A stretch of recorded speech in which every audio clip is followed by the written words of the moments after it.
Ketika di kota Roma, jangan pernah membaca nama itu dari belakang. Anda bisa jatuh cinta. Kita tahu semua cerita tentang Roma tersebut. Jadi kita sekarang bicara hal yang terbalik juga. Karena jangan-jangan hal itu adalah solusi. Kita lanjut ya. Pernah kenal dengan istilah currency mismatch? Gak apa-apa kalau belum tahu. Itu juga kebanyakan masalah negara kok. Di mana itu currency mismatch? Kalau Kementerian Perdagangannya geblek, hal ini bisa terjadi. Kita semua tahu bahwa neraca perdagangan Indonesia defisit alias tekor. Lebih banyak impor daripada ekspor. Kalau lebih banyak impor, maka ada yang lebih menakutkan, yaitu cadangan devisa Indonesia menurun jumlahnya. Sekarang yang harus kita pahami sekali lagi, yang dagang itu negara atau swasta? Ya betul, yang dagang ya swasta. Pertanyaannya, uang yang disebut tekor itu uang siapa? Uang pemerintah. Karena yang impor kebanyakan adalah negara. BUMN Indonesia tuh jago impor. Pertamina misalnya. Dan strategi Kementerian Perdagangan. Besi aja sampai impor. Dan banyak lagi. Tapi yang ekspor kebanyakan swasta. Sementara swasta kalau dapat uang dari ekspor, bagaimana diperlakukannya? Atau saya tanya deh kepada sahabat semua yang berbisnis ke luar negeri. Anda punya kelapa sawit, Anda dapat penjualan dari India misalnya $1 juta nilainya. Modal Anda paling top 50% karena Anda punya sendiri, Anda bukan broker. Apakah Anda akan bawa masuk 100% uang itu ke Indonesia? Jawabannya kalau saya tanya, kalau Anda 100%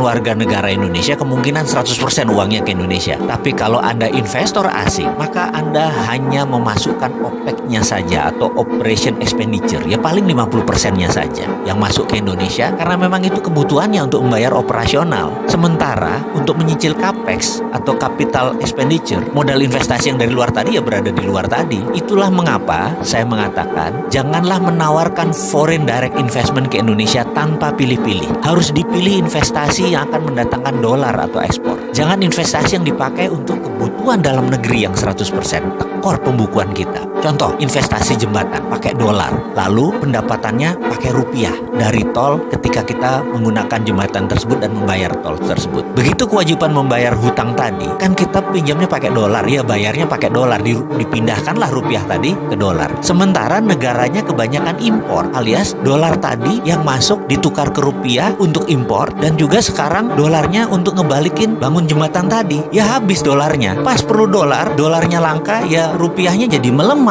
Kapan rupiah bisa menguat kalau kayak begitu? Tahun 2020 bisa saja rupiah jadi 15.000. Bayangkan tahun 2014 rupiah itu 12.500-an. Sekarang dolarnya 14.300 di tahun 2019. Dan ada lagi sebenarnya yang lebih parah. Pas bangun jembatan tadi nggak ada dolarnya, malah 100% barangnya buatan negara lain yang ditaruh di Indonesia plek langsung jadi, dan rakyat hanya suruh keplok-keplok pas peresmian. Begitu dipakai, kita mulai nyicil pakai rupiah kita membeli dolar tadi. Top dah kalau gitu, lebih tekor kita. Makanya kata tekor itu fakta. Ke depan bagaimana? Kita baca terbalik kata tekor tadi, TEKOR tadi, dengan membacanya ROKET, roket. Balik semua tindakan kita itu semua. Lawang kemarin salah semua kok. Jadi untuk benar bagaimana? Dari tekor ke roket, ubah semua apa yang kita sudah kerjakan. Salah semua ini. Mau nyoba itu? Pasti kita roket.